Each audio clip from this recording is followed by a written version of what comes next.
Hello everyone, welcome. Let's give a couple of more minutes to see. It is 8:27. So yeah, we have few people. Welcome.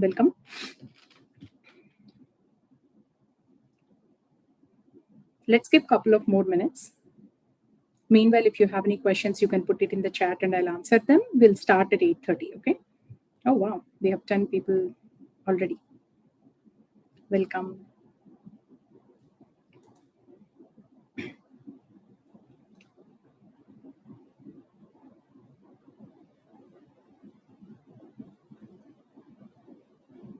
Let me know if you have any questions while we wait.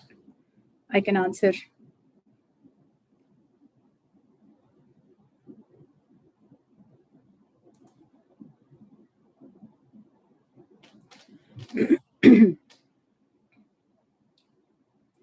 Welcome everyone. We are waiting for 2 more minutes to start. Meanwhile, if you have any questions, you can put it in the chat.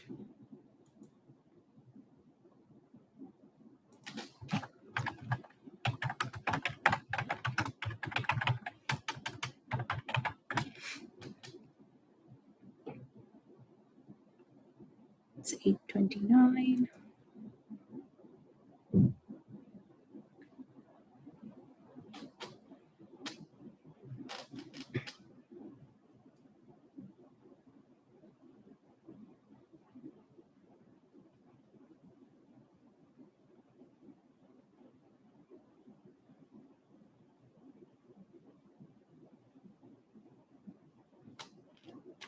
Few more seconds and we'll start.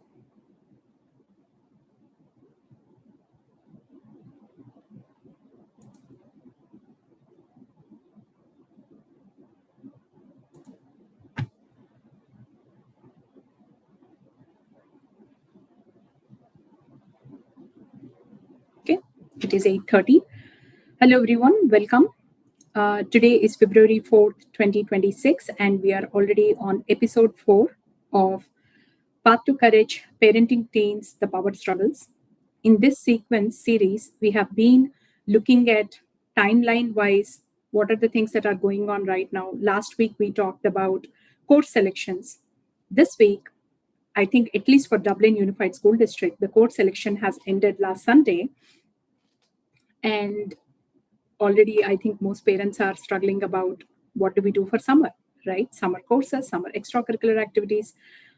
For those who are already there, next week I'm going to do a session on extracurricular activities. What do they matter? How do they matter? Which ones to pick and all those things. So today we are going to talk about summer course selection. It is strictly academic courses in summer, not extracurricular activities. So tonight is not about maximizing or gaming the system or fighting the system. It is not about that. It is understanding what is actually allowed, what really counts, and how to avoid creating problems for our kids later on. Because the decisions we take today in 8th summer and 9th summer, they should not, the whole point is we want to help them for their high school, throughout their high school journey, right? To minimize the impact. We don't want them to struggle later on in 11th and 12th grade. So just a disclaimer, this is a neutral parent education session. I will be listing the schools and organizations that you can take summer courses on, but it does not mean I'm preferring one over the another. It is just a list that as a parent, DUSD parent myself, I look into those things, okay? Today it is all about how to think through summer decisions and not about district policy or anything else, okay? And mainly the reason I'm doing these sessions on Wednesdays at 8:30 is to address the number of questions that are coming in the WhatsApp groups. I am parent of an 8th grader. So I see I'm part of the EHS 2030 group, parent WhatsApp group. I'm also part of the broader concerns for AP limit group. Plus, a lot of parents come and talk to me separately. So with all these things, I consolidate all their questions and try to do some research, find answers apart from the things that I know, cross-check, and then I give solutions for those, right? So when I looked at thousands of messages in WhatsApp groups, all the questions are basically, I can categorize all those questions into 4 categories. Okay. The parents are asking, are we disadvantaging our kid if we don't do summer courses? Because you still want to go on vacations, right? At the end of the day, they are still teenagers. There will be the moment my kid is 14 years old right now. In 4 years, he will go to college. So I want to go out for summer for some, vacation. It has to sit in well with my husband's schedule, my work schedule, and then his summer courses schedule, right? And we have aging parents. You would like to go to your parent country where your parents are, if anything happens to them, or to take care of them. And summer is the place you have some kind of flexibility to take the kids, right? So life happens. How do we adjust all that? And is it, I want parents to understand that it is not a huge disadvantage if you don't do any summer courses. Okay. My older son, who is 21 right now, he's senior in college. He did one summer course. That's it, in 4 years. He did not do any summer courses because he was actively debating, and he preferred to do debate competitions and nationals in debate. He used to go to nationals in debate most of the summer. So he did not do any summer courses. But still, he did a good 11 AP courses. So, which is okay. And which summer courses actually count for credit and rigor? Last week, we spoke about the difference between credit and rigor, right? So you need to understand, am I trying to get credits, extra credits, or am I trying to account these courses towards the rigor, right? Now, can summer help us around new AP and honors caps? That is the biggest question everybody has, right? And then could summer acceleration quietly hurt sequencing later on? If you accelerate very quickly, what is left at the end of in 12th grade, right?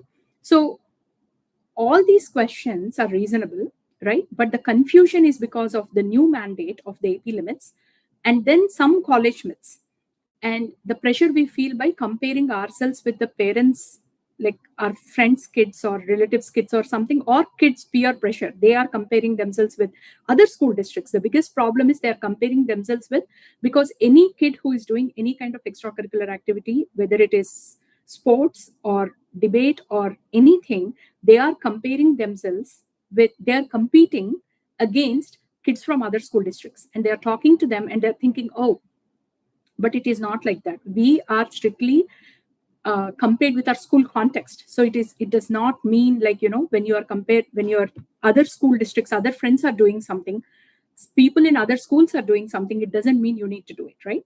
So first we are going to talk about what is allowed versus what is a smart selection. Lot of things are allowed or not allowed, doesn't matter. What is smart selection for your kid, right? Now let's start with what is generally allowed at a high level. Students can take summer high courses from outside WASC accredited providers. What is WASC? It is Western Association of Schools and Colleges. It is a regional accreditation body for schools and colleges in California and Western US. Okay. So you need to look at any school you pick, any organization you pick to do a summer course for your kid. You need to make sure it is a WASC accredited institution. Now, what are the common names? DPIE, Quarry Lane, BYU, UC Scout, SVHS, that is Silicon Valley High School, and local community colleges. There are several: Los Positos, Diablo Valley, Ohlone, Chabot, Berkeley City College, Foothill College, College of Alameda. These are all within 20 miles of Dublin. Okay, all these are allowed. Now, all these are allowed, yes, but individually courses, when you pick, check if each course is allowed or not. Check if each course, does it match the curriculum and everything of the Dublin Unified School District, EHS, for this particular year. Every year, please check. Just because your friend's kid or your cousin or somebody took it last year or previous year, don't take all those into consideration. Every year, policies change for the institutions plus for schools. So please make sure to check it with your counselor, verified by your counselor, because what is the point of doing everything and not getting credit for it, right? Now, outside courses can sometimes be added to high school transcript or used for placement to go to the next level at school. Okay. Now, all that said, there are a lot of options. each of these options provide a lot of classes, but 40 credit cap is there for non-DUSD credits, right? So, and another plus 40 credit cap for non-DUSD courses plus 20 credits in a single subject area. That means you cannot take more than 20 credits in the field of computer science, in the field of biology, in the field of engineering academy. So make sure in math, right? Make sure when you are taking non-DUSD courses, I would recommend sit with your kid and create a 4-year pathway. And that will change. That is not written in stone. That will change because once kid, I know so many of my older son's friends. He is 21 right now. He's senior in college. He graduated DHS Dublin High in 2022. They change their majors. They talk to friends. They think about it, and then they would have joined bioacademy, but they did not end up taking a biology major. Halfway through, they changed the coursework. Engineering academy, same thing happens. Computer science, same thing happens. So I want you to have some kind of flexibility. Now, right now, based on their 8th summer, if your kid is 8th summer or 9th summer or whatever, right? Have a 4-year pathway. Tentatively put your courses, but please be flexible enough that if your kids want, they should be able to change it. Now, how can you be flexible? By planning your summer things carefully. Because if you do too heavy on 9th and 10th summers, then you will not have any wiggle room for later on, right? So be a little mindful in that. And then for any of the courses you do, you have to sign the non-DUSD outside course intent form and submit it. Now, this form is not open yet. It will start somewhere in March. And DPIE is not open yet. Any of these courses are not open yet. They open in-person courses. They usually, DPIE last year, it opened up registration in February 25th or something. So last week of February, check for your emails. I think I get emails from DPIE because my older son took a course in DPIE. But if you're not getting any emails if you never got any emails from DPIE, I would say send an email, go to DPIE organization, check the email and somehow get on their email list, or talk to your friends. If you are part of groups, parent groups, message asking, hey, did anybody get a DPIE email, right? So that is one thing. And the difference is in-person versus online. BYU online, SVHS online, and other things which are online, they provide courses which are self-paced throughout the year. So you can take in, like, biology, for example, summer biology, right? So people are asking, how do you take 2 summer courses and not conflicting each other, right? If you take one course as a self-paced, and when you can do it at your own pace kind of thing online, then it can be done after you are done with your DPIE or in-person course. So I'm not advising, but for my son, he wants to do Advanced Algebra 2 and Biology in summer. He's doing one course, Advanced Algebra 2 in DPIE, which is a 6-week intense course in person. And then he wants to do Biology in SVHS. It's a self-paced course online. He will do it at any point of time. I told him strictly not to do that when he's doing Advanced Algebra 2 because it will be too chaotic, right? I want him to enjoy some. I didn't want him to do any of them, but peer pressure and everything, he's like, no, I want to do it.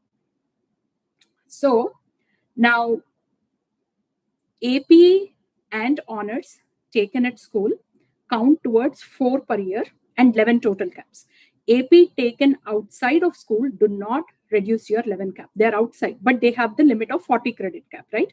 There is a reason they put this cap because they want your kids not to stress out too much by putting too much academic pressure. And then, and why do we do this? So that you can make room for during the school year, right? You can reduce the stress during 11th grade and 12th grade. You can make room in school year to take something else. Those are the things. Now, allowed does not mean recommended. Allowed does not mean required. Every kid is different.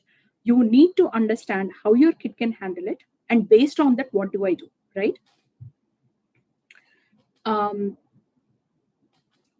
So let's talk about 3 buckets, right? The 3 buckets that your kid can fall into is, instead of asking the question of is DPIE better or SVHS better or BYU better for my kid, ask the question of what do you want the course to do the job. What is the job you want the course to do it for your kid, right? First bucket is recovery and requirement. Recovery is basically there are classes like health, PE, and making up requirements or lower grade, right? If you, my son actually he did a AP, what is that? Visual arts requirement. He took engineering 2D design or something. He did it in college. He did not get a good grade, so he took in school again.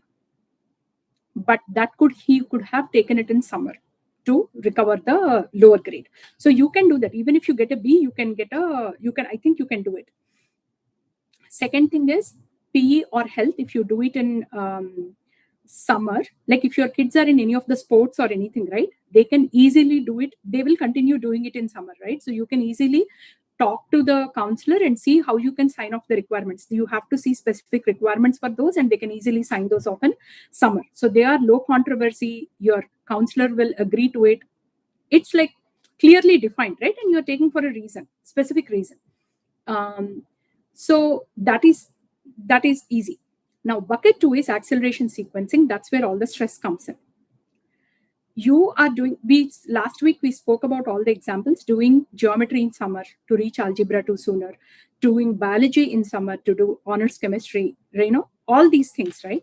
Now you are doing this to jump the sequence so that you can do, and mainly Spanish languages, right? Any of the languages you are doing 2 and 3 so that you can do AP Lang. Or pre-calculus in summer so that you can do AP Calc, AB and BC, right? Now, what does acceleration do? Acceleration trades the time now for pressure later. Okay, it works beautifully for some kids. It does not at all work for other kids. You need to understand your kid. Don't just do it because you please. And every year the kids are changing. The social pressure, social emotional pressure is so much. I cannot tell you how many parents come to me explaining the things that are going on, which is like they have no idea what is going on with their kid, because kids are not able to articulate what is going on. The social scene in the schools is very, very different. We did not grow up with that. We, in the sense, any immigrant parents who are here, I'm talking to them. We don't understand. Our utmost importance was academics. Here, even though it is, the social scene plays a major role. Not just social scene, your extracurriculars, all the extracurriculars, they stack up. You're graduating from those extracurriculars as well. My older son, he was 3rd degree black belt, Eagle Scout, nationally ranked debater, DECA, Model UN, all these things. All these things, if you're doing, by the time you come to 11th and 12th grade, you're doing the nationals level, globals level in all these things. There is so much pressure. And these things come during midterms, finals, everything. So you cannot really, and if they lose in a tournament, the kind of bullying happens. The relationships, our kids are teenagers, high schoolers, you cannot stop them. They are bound to have relationships with their friends and everybody. They break up. Anything that happens before their course, there is no room for error if you stack up pretty high accelerated courses. If you pack up, they need some kind of downtime. In summer, you need to let them relax, right? So you need to understand what kind of pressure you're putting on your kid. Is your kid okay to take those up? Do they have any health issues? Will that interfere? My younger one takes allergy shots. He's extremely allergic to pollen and everything. So we need to take that into consideration, right? So, and the other thing in summer, if you're taking any math courses, right, make sure those math courses, they finish it either with a private tutor, or you have RSM, AOPS. If your kids are going to that and then they are taking it in summer, then because they complete all those things are higher level than your school curriculum. So they already completed those work, and this is like a revision. It's like just doing some practice problems for them, right? That is okay. But if they did not do math at all, then geometry is the only thing. Geometry and pre-calc are the ones which are easier to take in summer compared to algebra 1 and 2, because the foundation is needed for other. They will struggle if you do algebra 1 or 2 in summer without a basic foundation they are doing for the first time in the summer. In that summer courses, 6 weeks are very packed. They will not cover the entire thing that they cover in school. 1 week of school is 1 day. So They are not covering the whole thing in school. They don't have the amount of homeworks that they do, the amount of practice they get, the conceptual knowledge, all that you won't get in summer if you're just relying on school to do it. You need to have some kind of supplementary, right? Now, languages is another thing. Compressed language sequence, it often hurts because, especially if it is your mother tongue, or if it is the language that they already know outside, then it is easy. But if they are learning for the first time, especially language, how it works is memory retention practice, right? So my son does that bilingual, what is a Duolingo or something, right? Every day at night he sits and he practices those. If he's doing 1 week of work in one day, it's like, just imagine, right? So be very mindful of, and if your kids are putting up resistance, explain to them in a way that they will understand, right? Because otherwise the grades will hurt. So you need to understand, is my child fast and deep or just fast? If your kid is fast but they're not able to go in depth, it is going to hurt their future, right? So you need to ask this question: am I solving a scheduling problem, or am I creating a future struggle? That is what you need to look at. And then the third bucket is profile padding. Profile padding is basically you are preparing your resume, right? Your kid's resume for college. Now, examples are extra APs. How many extra APs you take, that will enhance your GPA. Extra APs not necessarily enhances your GPA, provided you do well, it enhances your GPA, because C in an AP class is worse than a B in a regular class. So think about it. And if your summer APs, if you're doing courses just because it is an AP, but it is not in the sequence of the subject that your kid is going to continue in or take a major in, then it will not help in your college admission, right? And then don't take courses just because everybody is doing it. Somebody says this is an easy A, please never do that, because it is not going to help in your college application, right? Because colleges, they reward depth. They do not reward courses that are scattered everywhere. Just because you took, in the name of taking 11 APs, don't take 11 APs. One free AP, this is easier AP and all that. It has to show a path. It has to show your kids' interest. It has to show preparation, like the sequence and a sustained effort and growth. It has to show all that. It is okay if you struggled in 9th and 10th grade, but consistently you improved in 11th and 12th grade, that is okay, 10th and 11th grades. But if you did extremely well in 9th and 10th grade and then took a dip in 11th and 12th grade, that won't help you, right? So now let's answer the questions that have been asked in the group, plus personally when parents reached out to me and asked the questions, right? I collected all those questions. I'm going to answer some of them. Will colleges now expect summer classes because AP and honor caps? No, they don't, because colleges don't expect you to take summer classes, because summer classes cost extra money.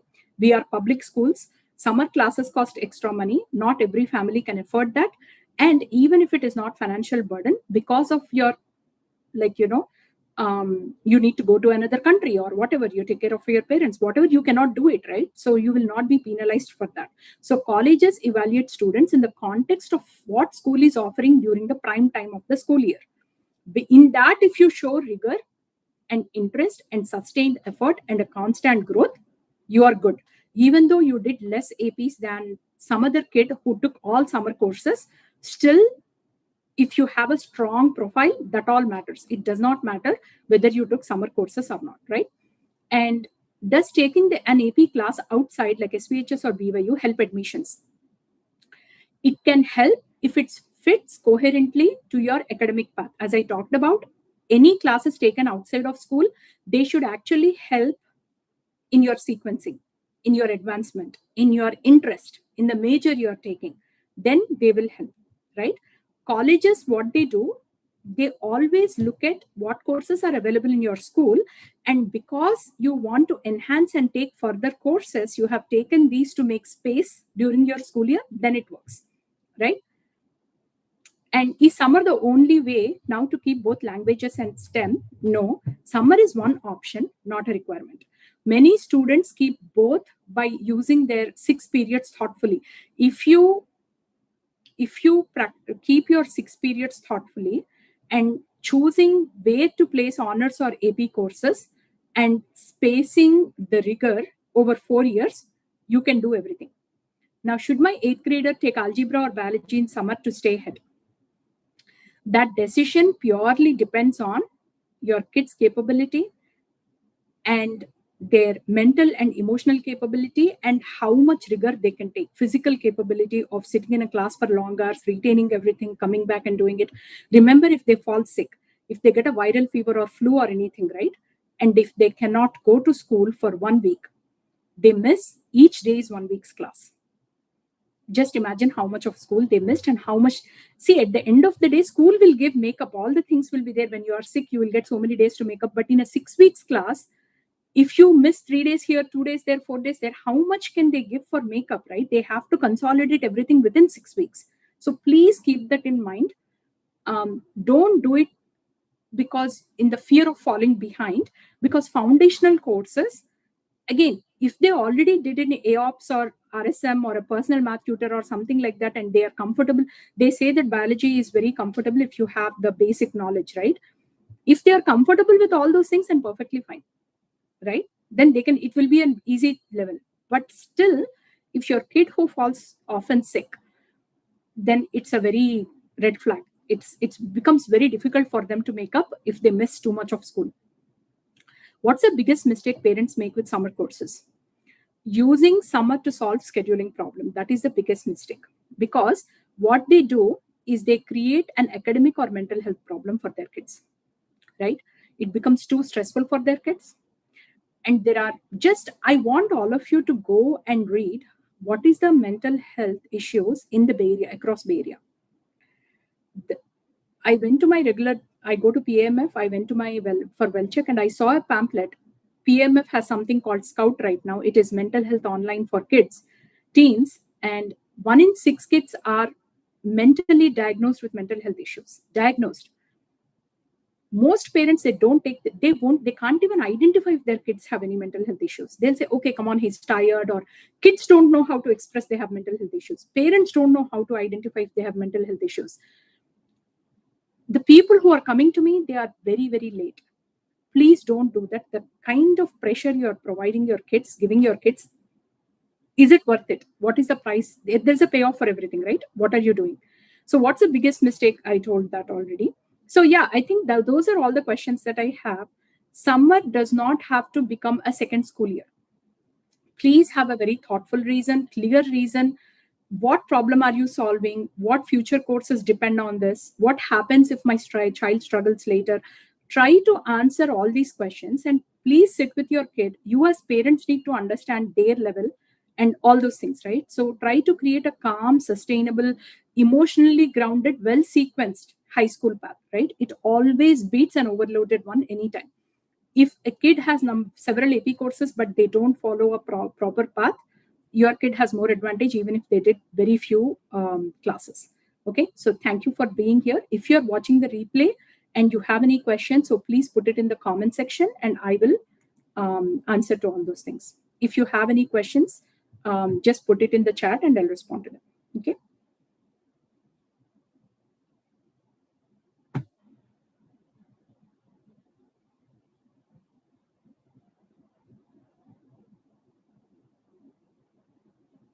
Okay, while we are here, actually, I want to share my screen and show one. I want you to show how much of what is the percentage of things that this one. Yeah. Let me share my screen.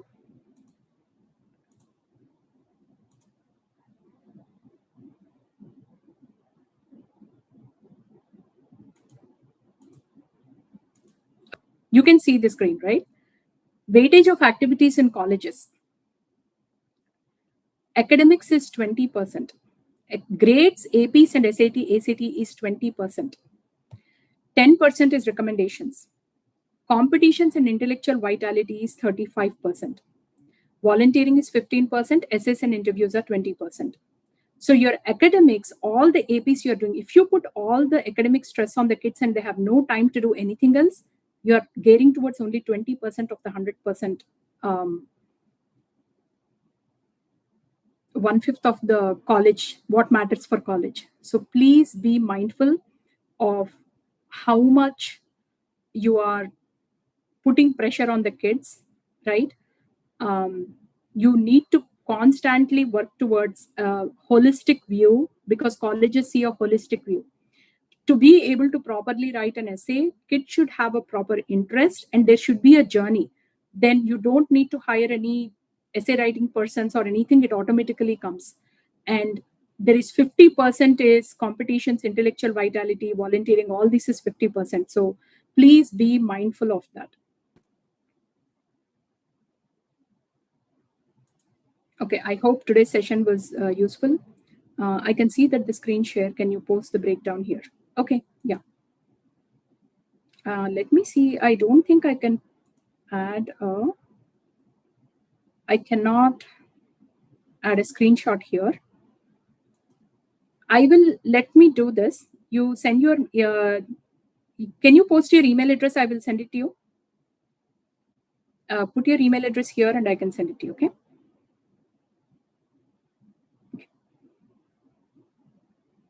Thank you everyone for coming. And we'll see you next week. Most probably I'll do extracurriculars, the importance of because this is the time you actually enroll into extracurricular activities for 8th summer and 9th summer. So we can see the role that extracurriculars play in your college academics. Can we start summer courses before the end of 8th grade, like in March, and end in summer like July? Start, I don't know, but you have to, I don't know if they register the starting thing, but you cannot after the graduation of 8th grade, you have to do this. So depends on where. First of all, your intent form has to be done. Talk to your counselor based on which subject you are taking. So if you don't complete, if you're doing math, right? If you're want to do advanced algebra 2, if you did not finish algebra 1 in school and you want to start that, I don't know if schools will allow that. Even if your kid is doing advanced algebra 2 in outside, I don't know if they'll allow that or not. So find out with your counselor. We have the counselors meeting on February 10th and 11th, right? Go and ask if that is okay. Planning to take geometry online currently in algebra 1. Yeah, I think that is okay. Then if it is online, check if it is self-paced and make sure to read the instructions if it records your starting time. If it records your starting time, and if that starting time is going to be a bother to the counselor, if the counselor says no, you cannot be done, then you cannot do it. Is it possible to take Spanish 1 during summer and advance to Spanish 2? I think so. If it is available online, and it is Spanish 1, right? So I think, and advanced to Spanish 2 means you should be able to get a Spanish 2 in your course selection. And you don't know what you're going to get, because your course selection, what you get, might, if it completes even before your submission of summer classes happen. See, math courses, right? They don't have a choice but to graduate you to the next one. Languages, what happens is, it is not necessary that you be placed in the, there is a spot. Spanish is a very, very common, most sought after class. So if you do Spanish 1 in summer, it is not necessary you get Spanish 2 unless they see that you will miss it or not. My son, actually, he took French 1 in 8th. Now he's not sure if he gets French 2 in 9th grade. If he doesn't get French 2, what happens is, and he will have to repeat French 1. 1 year gap, he has to repeat French 1 next year. Languages, I don't know if that's the same rule for all languages. He got into chamber orchestra. He doesn't want to drop chamber orchestra. He wants to do that. So yeah, it is a little tricky. Any other questions? Okay, thank you all for coming, and we'll meet next week.